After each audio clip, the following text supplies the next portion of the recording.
Ladies and gentlemen, gather around for a unique look into the world of custom motorcycling. We've gathered some of the industry's top builders and fabricators on this stage to show you their skills live and in person. Watch as they chop, grind, and weld their creations into existence right before your very eyes. Feel free to ask questions at any time directly to your host, Pat Jansen. The doors to the shop are open, so pull up a stool, kick back, and welcome to the Grease and Gears Garage. Oh, hell yeah. My name's Pat Jansen. I'm from Sin Central Garage in Iowa. I got a shop there. But what we're doing here is Grease and Gears Garage. You'll think it's a little weird. Sometimes I'll talk to people that seem like they're not here. It's because we Facebook Live this. We have about 40,000 people that watch or be watching this out there in Facebook world. But we are just greasy mechanics that they've given the opportunity to bring our tools up on stage. We travel around with this tour around the country. We go to motorcycle rallies, and we bring up people that are a real, true American craftsmen and give you a little bit of a slice of what it's like to spend time in their shop. So what we're inviting you to do is just come and hang out in our garage for an hour. And if you have questions, you can ask questions. If you need a better look, just ask and we'll get you up here and you can, watch. We'll have it on the screens too, though. And we're just trying to encourage people to be more hands-on with what they're doing and let you know what, you can do cool custom stuff too. So today we've got a real special treat at Grease and Gears Garage. We got Jason Stritenberger, and he is going to be showing us how he does engraving by hand. It's kind of a lost art because there's so many machines now out there that kind of will engrave. But Jason, you do this stuff by hand and you're killing it. How long have you been engraving? I took a class about 8 years ago. 8 years ago. Yeah. All right, where do you take a class on engraving? There's a master engraver named C.J. Allen.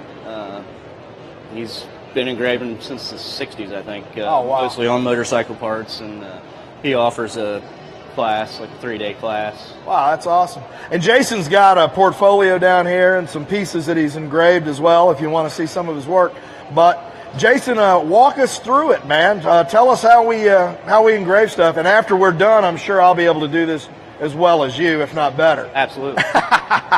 So get started. Well, I just have a little sample piece I'm going to do here today. It's just a small piece of aluminum. I start either draw my design on, or in this case, I have just a printout from a printer, inkjet printer. I take some acetone, rub it on here, and it will transfer my design to the metal. Okay. Now, is that just, what kind of ink is that you, just regular computer? Yeah. Just inkjet, and so that it just, the acetone releases it on? Yeah. That's pretty slick. Should be able to pull this off and have a rough... So not unlike stencil. what a tattoo artist does to your skin, they put their... Yeah, pretty much the same thing. It's very similar to tattooing, actually. Sometimes some of the lines don't transfer, and I'll go back and draw them on. And, but that's basically where I start. Okay. And, now, did you already have kind of a natural artistic inclination? A little bit. I'm not the most artistic person in the world, but I'm not the least. Right. Somewhere in between. All right. Very cool. All right. So you're going to clean up those lines then? Yeah, I'll clean up the lines a little bit. And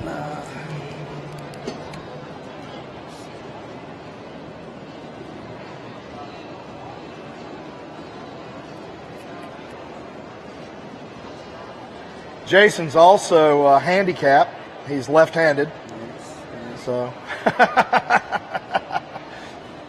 those are always the scary guys in the bar, though, aren't they? Because you never see that one coming. So how do you hit me so hard with the left hand?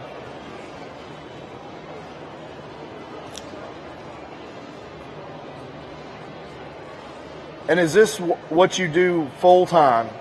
I mean, I own a shop with my business partner, DJ. We do everything from tire changes to complete custom bike builds. We built this bike here. So this is something this is a service that you offer through Courthouse Customs. Yes. That is just kind of an added value to your customer, something specific that you do.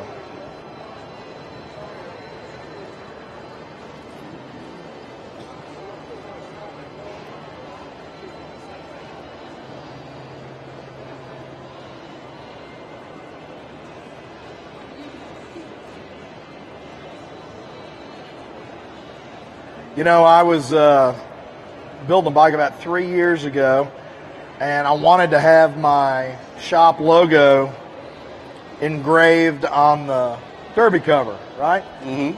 So I looked all over. I was living in Atlanta, and this guy says, "Yeah, I do engraving." He said, "Just send it to me, and I'll get it done." And so I gave him my derby cover, and he brought it back. It turned out he had one of those machines. It was more like an etching machine. Yeah. I was so disappointed. And it's hard to find engravers. I mean, There's not a whole lot of us out there. I mean, Yeah. you can find them.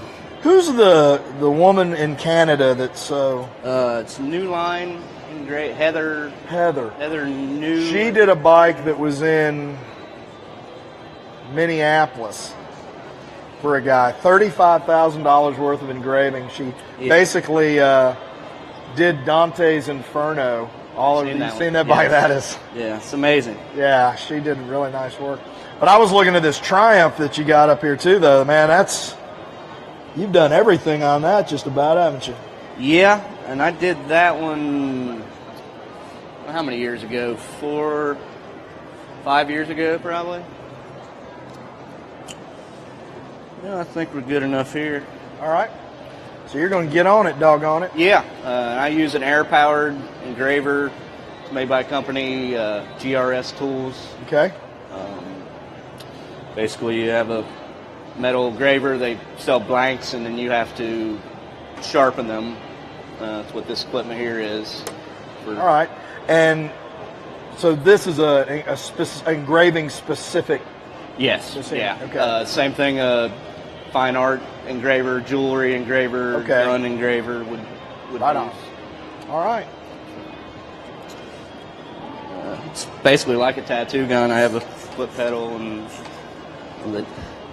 you don't actually more turn the piece as right. you Now, did you build this stand? Yeah, not the vise itself. Oh, okay. But So that's a vise. Yeah, right. This is a right on. All right. I thought I was looking at it. I thought you made that whole thing, and I wish.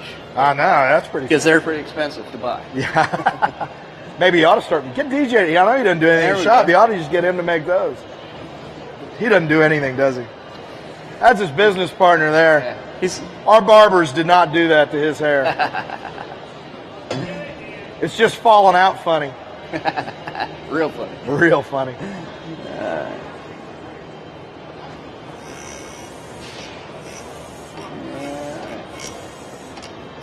First problem.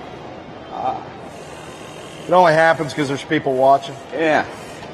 My machine got bumped. There we go.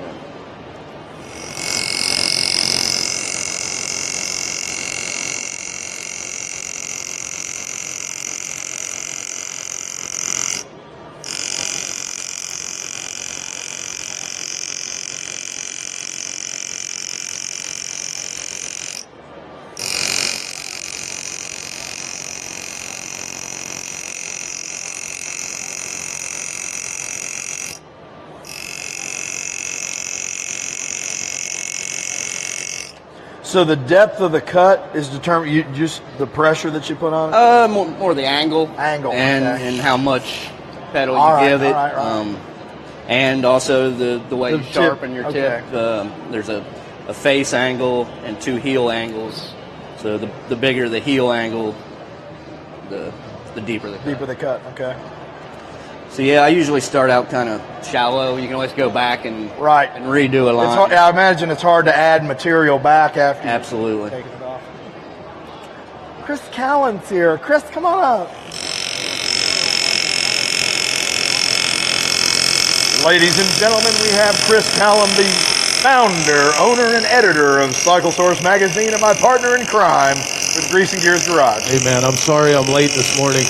How many of you guys are from the local area here around Cleveland and stuff? Anybody? So we spent this morning with the folks at Eastwood. I'm jealous, yeah. Not 6 miles up the road. Eastwood has a store in Cleveland, and it was everything I could do not to spend everybody's paycheck this morning, buddy, because Every tool you can imagine is laid out right there. Oh, dude. It's a good thing I didn't go. So I brought a box of stuff back with us that we're going to use up here. But on Sunday, one of their guys, Tom, he's actually a welding instructor. You can go to Eastwood and actually take welding classes. They have a back room where Tom takes you in. He teaches you about MIG. He teaches you about TIG. Really nice lesson. Eastwood is really involved with the garage mechanic, garage builders. Right. And Tom's going to come up here on Sunday when Duke's doing his segment. He's going to show us Eastwood's comparison to the Lincoln that we just did, the Lincoln Square Wave in the magazine. Right. Well, Eastwood has one of those machines. They're going to bring it up here, and he's going to talk a little bit about welding. So it'll be pretty cool on Sunday. If you guys are stopping back here, we got a nice treat for you from Eastwood. So I'll still have an opportunity to blow some money on Sunday because Absolutely. I'll probably buy that welder.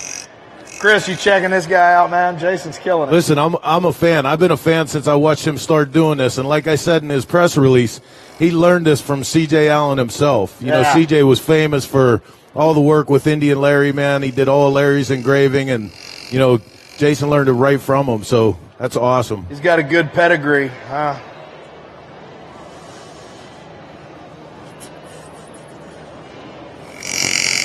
Again, if you're just joining us on Facebook Live or if you're just kind of walked up here to the stage, we're Grease and Gears Garage. We're just mechanics. Chris and I have been traveling around the country. We all have different shops. Chris does Cycle Source Magazine. He's got Flat Broke rods and chops there in Pittsburgh. I've got Sin Central Garage in Iowa. But we come together for Grease and Gears Garage and just want to kind of invite people into a garage environment where we can have our friends come and show a little bit of a slice of what it's like to be in their garage for a day. And so we have Jason today, and part of the services that he offers through Courthouse Customs is that he is an engraver. And so he's come up here today to kind of talk to us about the equipment that you use and kind of the process of engraving. So I'm just working on the outline now. Basically where you start. Yeah. Do your outline and then go back and add some detail or relieve some background. And then in the end, you go in and add paint to the relieved areas, and it makes it. Now, how long did it take you to get a knack for engraving? I mean, was it something that you picked up quickly, or was it a little bit? Picked it up fairly quickly. The class was a week-long class that I took. So all right. By the time I was done there, I had never held an engraver before the class. Never really even seen a professional engraving equipment. So yeah. I was novice. So like with anything else, I'm assuming it's just practice, practice, practice. It's like yeah. everything else. You just got to stay at it. So. Yeah, and that's why you do little pieces like this to practice. Yeah.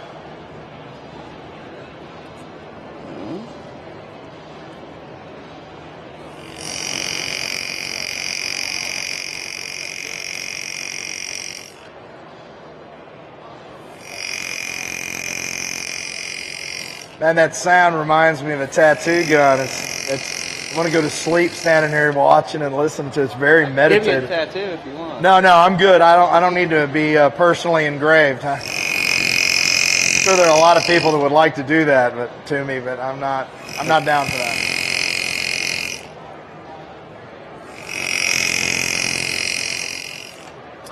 Later today, I think around noon o'clock, we're going to have Pat Patterson from Lead Sled Customs is going to be on the Grease and Gears Garage stage, and he's going to be showing us the process of actually spinning fender blanks. And he's got video and stuff. The machine that he does that with would take up the entire stage and go right through the stage floor because it's so heavy. But he's going to be showing us how he spins fenders, and it's fascinating to watch. He's down in Dayton, Ohio, and he's going to be up here sharing that with us.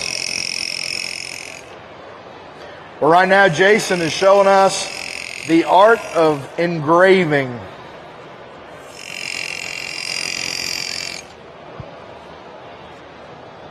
No take. We've got a camera here, so if I stand too far forward, as you can see, all you see is my right rib cage. And oh, my beard, is that all it is?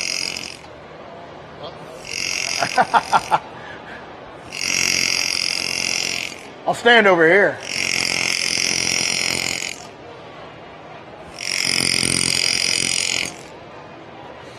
How do you price engraving? I mean, I know that's a tough thing. It's like pricing a tattoo or any art. I usually price it by the piece. I mean, it depends on the artwork, how much detail, size. Like a derby cover, they normally go $200 to $300, depending on artwork and detail. Yeah, so I mean, I guess it is hard. I mean, if somebody comes up and says, like with pinstripers, I know they're always saying, "Hey, how much to pinstripe my car?" It's well. I don't know. Do you have a Datsun? Pinto, or is it? Yeah, exactly. Do you want me to do the entire hood and trunk on a '64 Cadillac? So I guess engraving is much the same way. So pretty much it's a job by job thing. But yeah, that's a talent. Yeah, that is a talent. You guys have a hard time doing hands. Those look pretty good. Yeah. Thank you.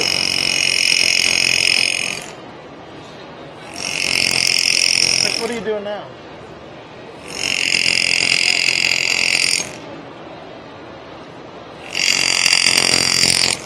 That gentleman came up and was looking at the derby cover that he's done. One of the toughest things to do in terms of learning to draw for tattoo artists, and same with engravers and anything else, are hands. Hands are really difficult to do. One of the exercises that they give artists in several art schools are praying hands, because it's really difficult to get hands done. And he's got a set of hands up here that are shaking hands with a sparrow on this derby cover, and it's a really good job.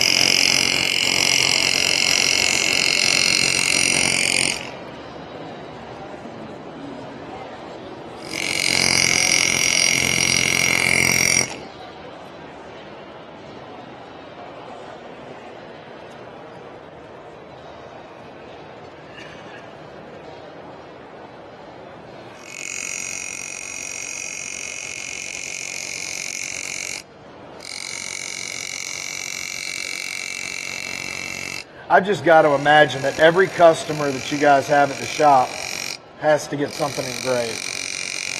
I mean, DJ's saying every bike they build has some engraving. You got to, yeah. Just about.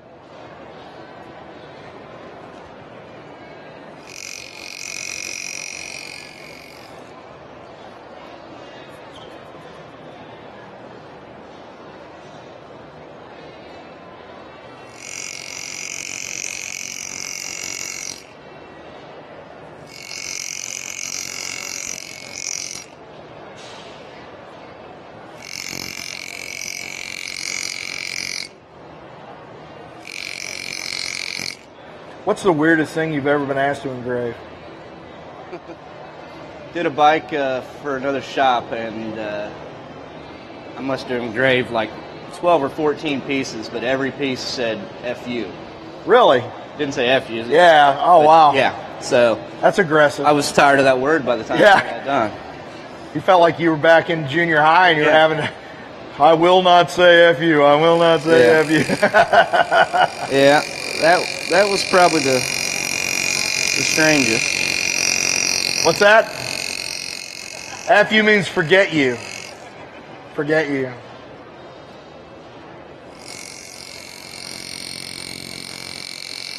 Fast unicorns. Now I'm just going to think of all the things that "FU" could stand for. They won't get any work out of me for the rest of the day now.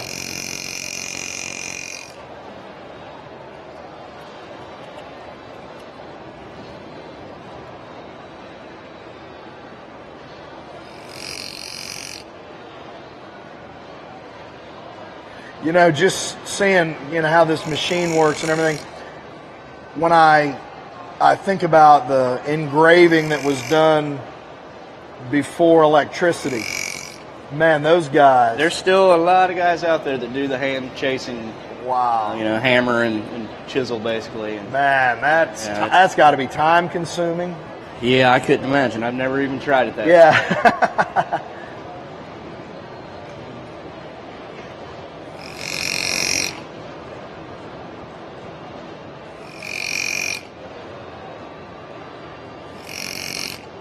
And that's called hand chasing, huh? Okay.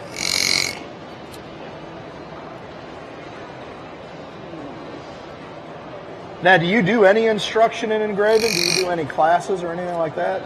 No.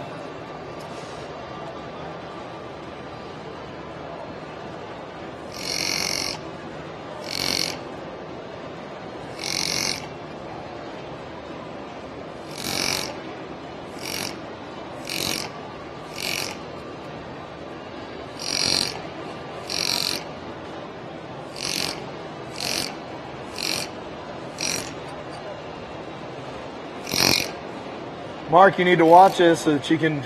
This will be your retirement plan. What's that? Mark has trouble signing his name, he said. It's probably not going to be engraving.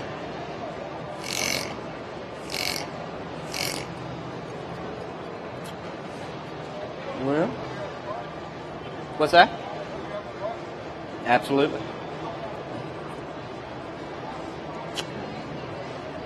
I imagine, though, when you get an extensive engraving piece, I mean, that's all you do for several days, huh? It can be, yeah. Wow.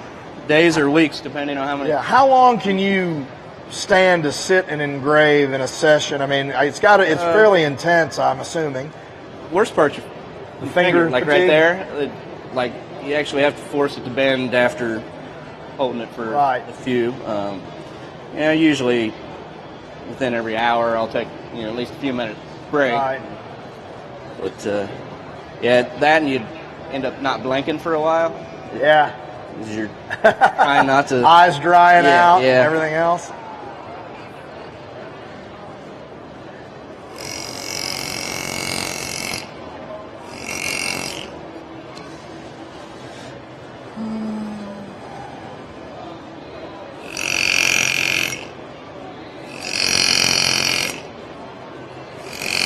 Now, is this the original equipment you started with, or? Yes, it is. Okay. It is. This, like I said, is made by GRS Tools. It's a Graver Max unit. They still make a Graver Max unit, but it's an upgraded unit from this. This is an older one.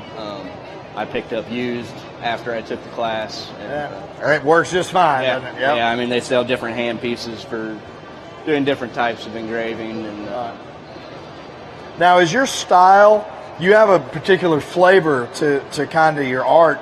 How do you call that? I mean, is it kind of hot rod tattoo style? I tattoo guess. style? All right, that's cool. I like to do old school, like American traditional. American tattoos. traditional. That's what I was when I was looking at your stuff. I couldn't get that phrase. American traditional. But Yeah. I also do like the filigree scroll work type stuff, which is pretty popular these days on bikes and cars. I'm pretty much done with the outline, at least, on the flying eyeball. There you go. Flying eyeball. But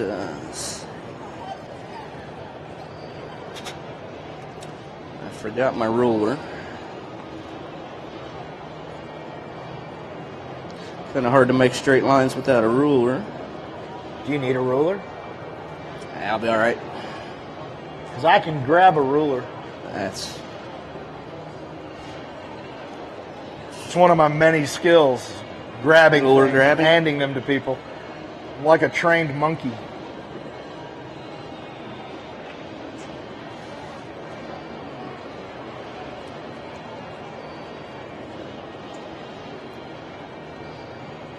I haven't seen you do this yet, so I'm still good. 2 minutes, you're gonna. Okay. Sometimes I feel like a baseball player. Everybody's out there's giving me signals about what I'm supposed to be doing. I have no idea what it means. But I've got this signal. Well, yeah, I'm supposed to throw it off to Jackie, and I'm supposed to not stand in front of the camera. It's almost like a real job. I mean, when you put it all together. Sounds like a lot to remember. Yeah, well, and there's a schedule. Whoa, that's brutal. It is. You know it is because you own a shop. So you're on your own schedule.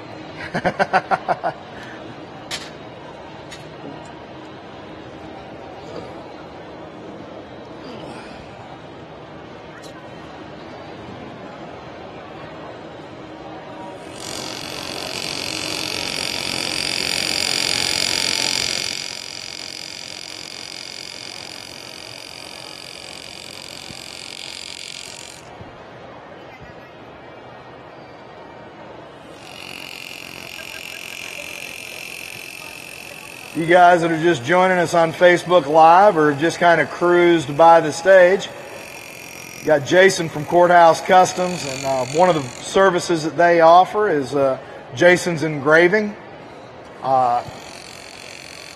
Been doing this for about 8 years. He's just walking us through the process of what it's like to engrave.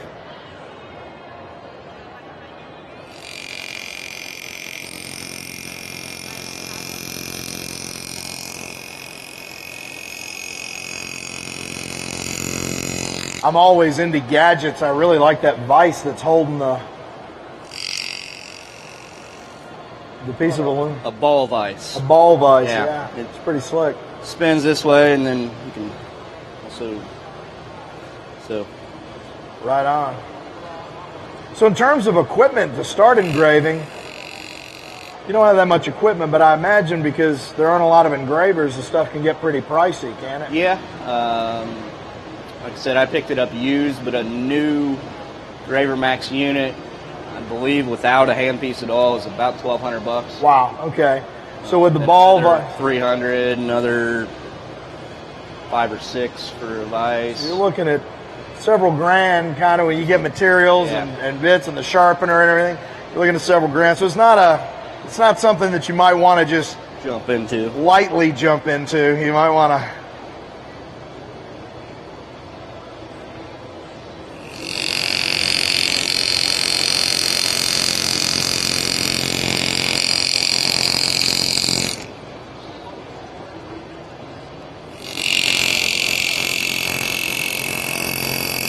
But again, like with everything else that we do here in Grease and Gears Garage, it is accessible though. I mean, you could do this. I mean, this isn't beyond the reach, but as we said earlier, like with everything else, if you're going to weld, anything you're going to do, just practice, practice, practice. If you want to get into it and you want to be good, you're going to have to do it. While we're doing this, there's other stuff going on. And Jackie's going to tell you about it. Thanks, Pat. If you're just now joining us over here at the Progressive Parlor and Progressive Main Stage, right now what you are watching is another incredible presentation from our friends at Grease and Gears Garage, powered by Cycle Source Magazine. I want to give a shout out to our video crew, by the way. That is excellent, because you can see on the screens there, you can see all the detail that he's doing with that metal engraving. That's awesome. Anywho, if you're just now joining us, come on in and grab a seat, because they've got another about half an hour or so to do this presentation up here. Super fascinating work. But here in the rest of the Progressive Parlor, we are up and running and rocking and rolling and hooking you up with all sorts of awesome free stuff over here. We've got free barbershop services in the back. Our resident mechanic is back there as well. Mr. Daniel is back there. If you've got any questions about maintaining your bike, feel free to head on back there and talk to him about it. The barbershop is back there as well. Free barbershop services for everybody here at the show. Up here at the front, we've got our airbrush tattoo station going on. Come on over and get signed up with my lovely girls and take advantage of some free airbrush tattoos. If you want to take home a free motorcycle, I want to send you home with a free motorcycle. You've just got to get signed up again with my lovely girls here in the booth with the iPads in their hands. And when you get entered to win that beautiful bike from Disowned Customs, I'm going to throw in a free t-shirt just for doing so. All sorts of awesome fun stuff going on over here at the Progressive Parlor all weekend long. A little love from us to you for being members of our motorcycle family. But come on in, friends, and grab a seat, because we've got this awesome presentation continuing with our friends at Grease and Gears Garage. Thank you, Jackie. We are here with Jason from Courthouse Customs, and the process of engraving is what he's showing us today. And he started with just a blank of aluminum. He puts it in his ball vise. He printed off the image of a flying eyeball just on an inkjet printer, laid it on there, rubbed some acetone on it. It transferred the image, just like when you're getting a tattoo, they'll transfer the image onto your skin. And now he's gone at it with his special engraving tool. It's got heels and humps and dumps. What do you call this thing? There's a face angle and a face angle and heel angle. And face and heels. Yeah. All right. So I basically have the outline pretty much done. Yeah. Now's the time I usually will switch. Maybe. Oh, I saw it. Is there a pair of pliers in that? There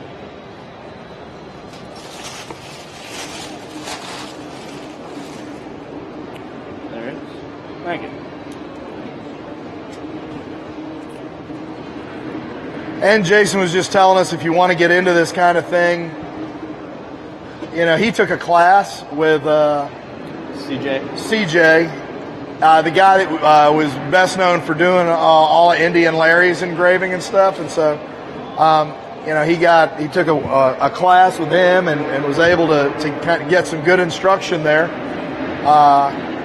Does not give classes. CJ still doing classes. You can find him online, CJ Allen. CJ Allen, and he's still doing classes, but you can take a class and see if it's for you, and which is a good thing, because as we were just discussing, you're going to end up with a couple $1,000s worth of equipment if you want to get into kind of a basic engraving setup, which would still be used equipment even at that. If you buy the new equipment, I imagine it's even more costly. So, but it's accessible to you if you want to learn how to engrave.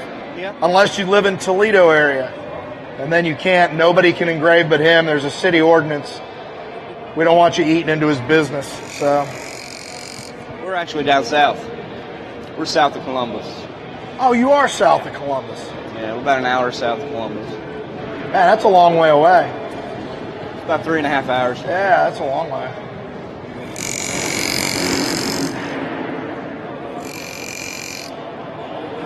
Why did I think you were in Toledo? Who's in Toledo? What shop's in Toledo? This one. That's what. Okay. Chop machine. Chop machines. That's what it is. Somebody keeps calling me on my phone. I don't know why. Where's Ashtabula, Ohio? East of here? Let's see who it is. There's Pat.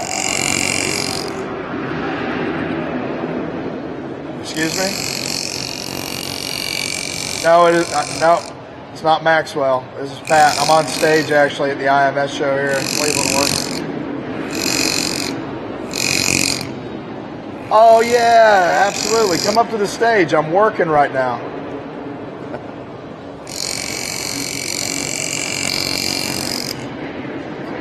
I do not. I'm sorry. But, all right, man. Take it easy. How about? It's one of the builders in the show. He's trying to figure out where he's supposed to be.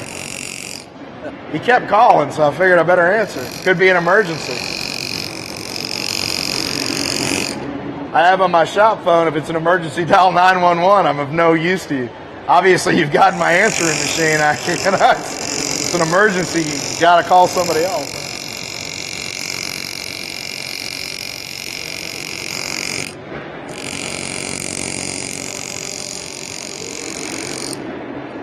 You know, yes, sir.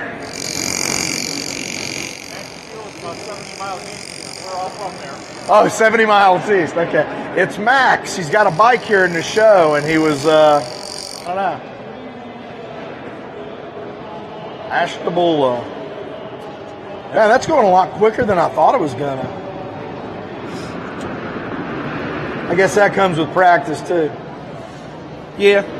Now, how pissed are you when you get to that point in engraving and you screw it up? Slip. You just incorporate it in the design? Yeah. Or try to sand it out. Or all right. Start over. What's that? Oh, he's asking what would be the price tag on just a small thing like that?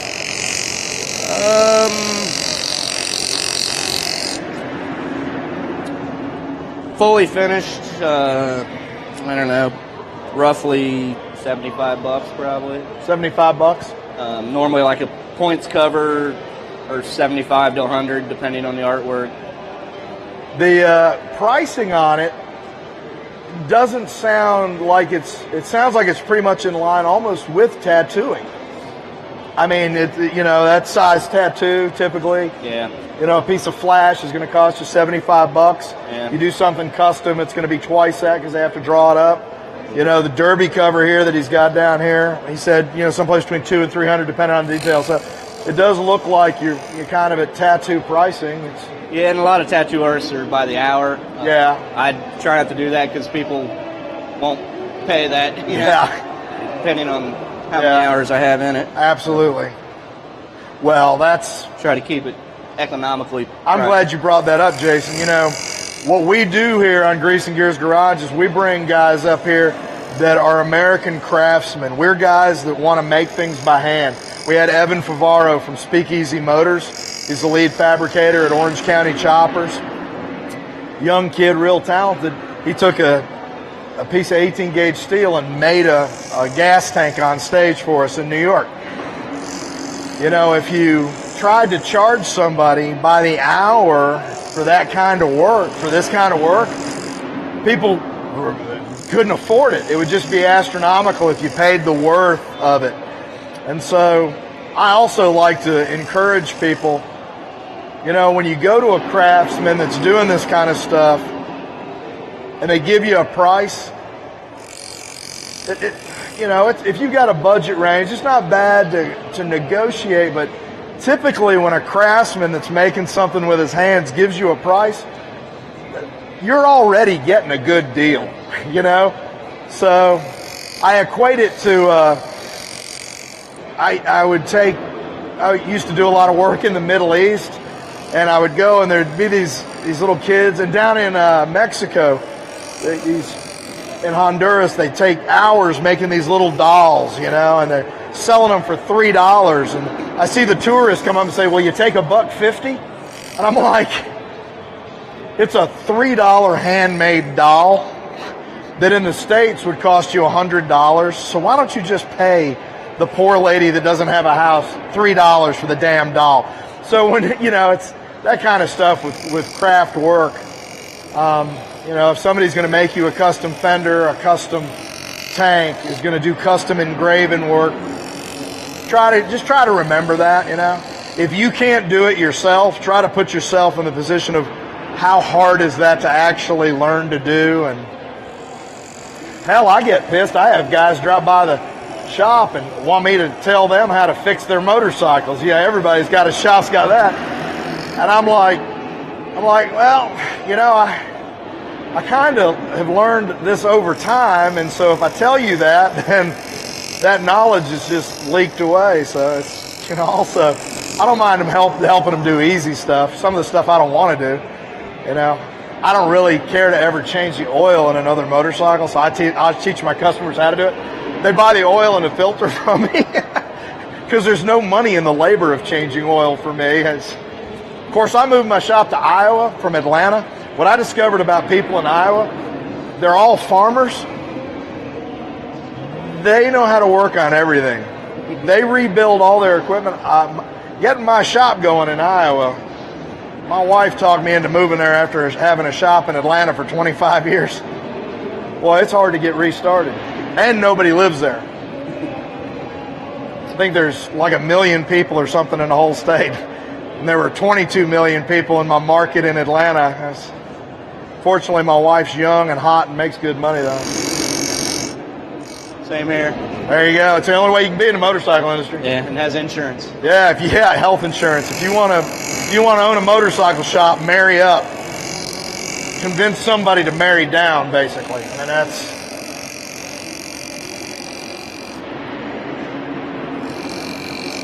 My old lady's badass, though. She rides her own bike. But it got to 18 below, which is cold even by Iowa standards, you know, a couple of weeks ago. 35 below with a wind chill, but I'm building a new shop on the property, so right now I'm using our 3-car garage. I came home from a trip out to Barrett Jackson. She'd pushed all the motorcycles outside so she could park her car in the garage. She was like, She said, "You didn't finish the shop when it was warm." I was like, she's got me on a leash, but I can't afford to live without her.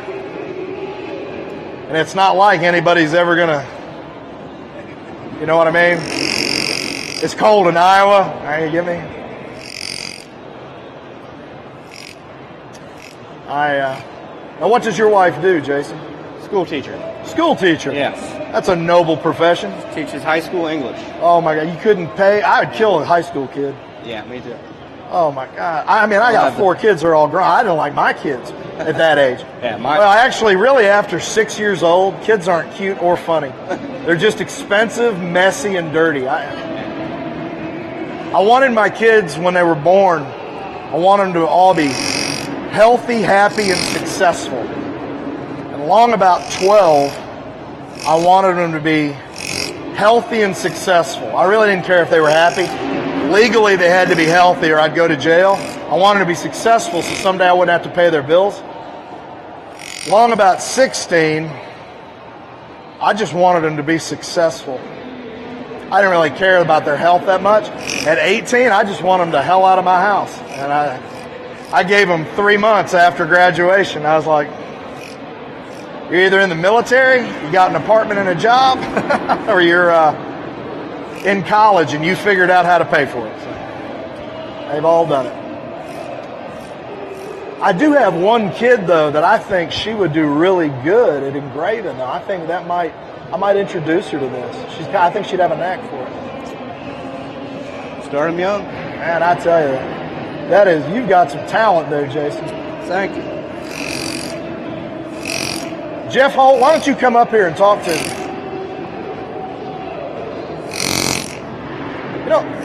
You see that 5 minutes? He's going to give me 5 minutes of his time. 5 minutes. I'll use you for 2 minutes. Jeff, you've been all over the world looking at a lot of cool stuff, man. Yes, sir. How y'all doing? Having fun yet there, buddy? Oh, yeah. Always. It's always good coming here and seeing you around when I come to these parts of the world. You too. Definitely good. You're on the. When are you ever going to come to California? Whenever you. Whenever I fly you out there? Yeah. Needs an invitation, a plane ticket, and a meal, credit card. And a voucher? Yeah, a meal voucher. Sleep on. Jeff, I know that you've traveled all over the world. One of the places that it seems like engraving has deep roots is in Asian culture in Japan, as does tattooing and the rest of those kind of arts. Yep. Talk to me about some engraving in Japan. I mean, how does that work over there? Do they do a lot of hand engraving, or is it more machine engraving? It started mostly being hand engraving, and it's kind of split into two groups of guys, like guys that still do it old school style. It's a lot like tattooing. You know, a lot of guys in Japan just do the tatau, tapping the sticks. And then there's a lot of guys in Japan that do the same thing with machines or by hand. It's pretty cool to see. Like there's like anything else, there's a big divide of the old school and the new school, especially in the Orient, and that really goes to show a lot there. Yeah. I wouldn't trade our American culture for anything. I am a true blue American, and I love hot rods and motorcycles. You're not going to get me to retire to Belize because I don't have hot rods and motorcycles there. But one of the things that I appreciate about Asian culture is that they do honor those kinds of craftsmen. You know, they're willing to pay for that kind of work over there. Yeah, they definitely they understand that an artisan is an artisan and a craftsman is a craftsman, and they paid for it, and it's a coveted thing there. Yeah. And I think in the United States it's becoming that way as well now. There's woodworkers that do amazing things, and metal workers, and not just motorcycles and cars, but I mean just all sorts of things. Furniture is huge now. Artisan furniture is gigantic in the United States now. Yeah. I think that's really cool, and people pay good money for that. Well, and I do like the fact that our culture is turning more towards the craftsman. I was blown away. My wife, I'd say this every day, every time I get on the mic. For some reason, because I can weld, she thinks I'm a carpenter. And I tell people this joke all the time. I can cut wood too short and burn it. Those are the only two things I know how to do with wood. She wanted library shelves, so I built some out of steel, just some industrial library shelves. And her friends came over for brunch, and they were like, "Oh, I want a set of those." My wife's been telling me for 5 years to make furniture. I'm like, I don't make furniture. I build hot rods and motorcycles. Right. I build a lot of furniture right now. I think it's awesome. People pay for I know it. a People guy. want it. Well, hot rod builder Boyd Coddington. Yeah. His son Greg builds some of the most beautiful mid-century modern stuff, and it's amazing the attention to detail that he learned from his father, and the metalworking he learned from guys like Jesse James, and he puts it all into. And he's built a lot of cool motorcycles and cars, but his main deal now is furniture, and it's amazing. And Warren Lane, Yeah, Warren, who's Billy Lane's brother, who. I mean, nothing against Billy. Billy's a talented, really super guy, but Warren is off Warren's amazing. He's off the hizzy chain when it comes to talent and building motorcycles.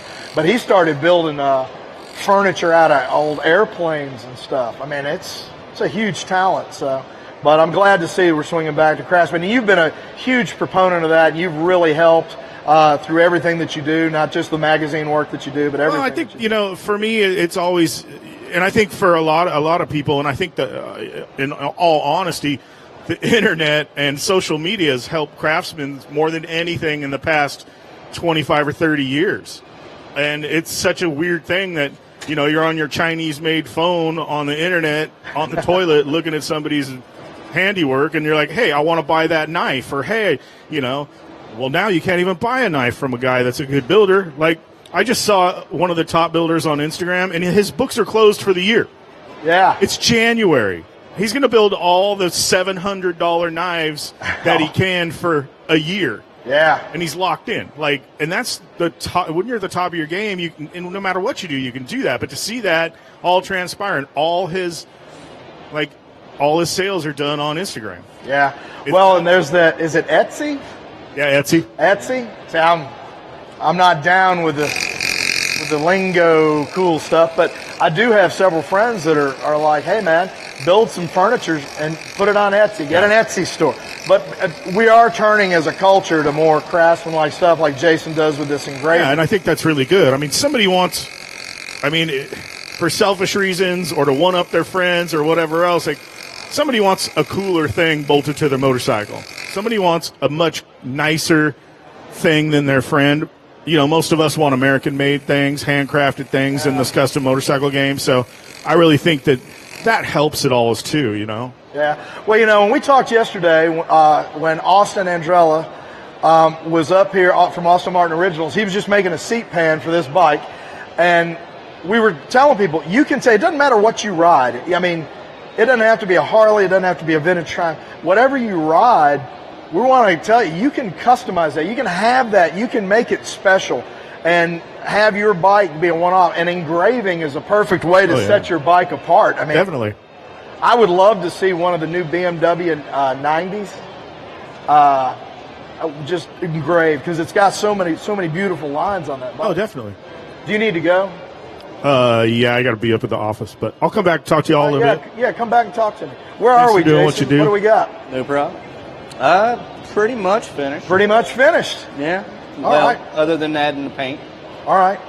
And then you're just going to add the paint to it and wipe it off? And Yep, just use one-shot pinstriping paint and my finger. Man, you're good. You did this right on schedule, too. How do you deal with DJ every day at the shop? Because he's just got to be... he just doesn't seem like the kind of person that would show up on time or... Yeah. He seems like he comes his late, leaves early, takes a long lunch. Do you have a camera in our shop? He's got to have his Tim Hortons every morning, that's for sure. Tim Hortons, man, that's good stuff. We don't have that by me, so whenever I travel and I get that. But I'm from the South, and I ate Waffle House every morning. We don't have Waffle Houses in Iowa. Ooh. Yeah, I was like, man, they call it God's country, but if you don't have a Waffle House, I'm not exactly sure you can lay that claim, because I miss my Waffle House and my Waffle House girlfriends. They knew what I wanted when I walked in. They took care of me. They told me I was cute. Liked it. I mean, they lied and fed me. I loved it. All right, so you got one shot. Yep. Okay. My finger. Which is kind of a classic pinstriper paint. So it's just black one-shot paint. Yep. And his finger, which you cannot buy. Not for sale. Well, yeah, maybe. And then just go back and wipe off the paint and carefully, and it stays into all the engraved areas. As long as you don't rub too hard. When I grew up in North Carolina, I went to the North Carolina State Fair one year. I don't know how old I was, probably 10. And I watched them. They took a router and put our family's name on a wooden sign like you hang. And the guy did it, and then he spray painted it, and then sanded that off and left that black paint just like you're doing there. I was not the brightest kid in the world, and I've grown into the same adult. That amazed me that he did that. That was the neatest trick. So that brings back a fond memory. But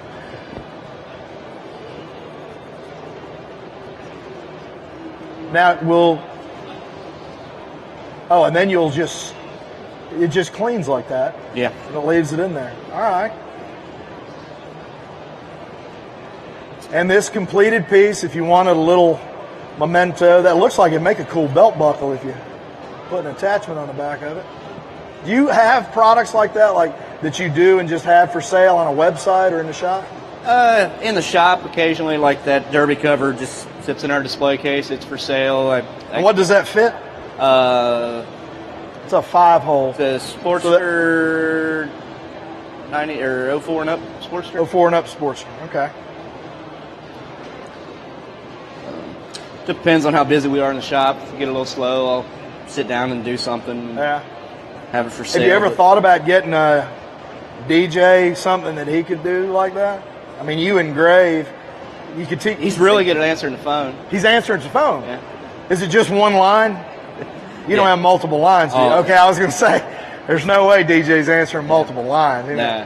He'd pull a muscle. Yeah. I mean, can't even use the phone while we're running a credit card. We're only one line. Oh, yep. There you go. Well, ladies and gentlemen, this is Jason from Courthouse Customs, and he has just laid down live on Facebook Live. So, folks, thanks for hanging out with us on Facebook, and thanks for being here with us. He is a true American craftsman. He's doing hand engraving. He'll engrave anything you have. If you have a coffin, car, anything. There we go. A vacuum cleaner, and whatever it is, pretty much if it pays, he'll engrave it. But he's got a portfolio up here and other stuff. And Jason, I appreciate you being willing to do this and keeping this art alive. I mean, that's just fantastic. So, ladies and gentlemen, Jason, Courthouse Customs, hand engraving. Really appreciate it, man. Thank you. We'll be back. They've got some other cool stuff coming up here on the Progressive stage. Grease and Gears Garage will be back around noon with Pat Patterson from Lead Sled Customs. If he doesn't show up on time, you'll never see him again. Pat, are you watching? Well, thank you so much. Put your hands together. Everybody make some noise for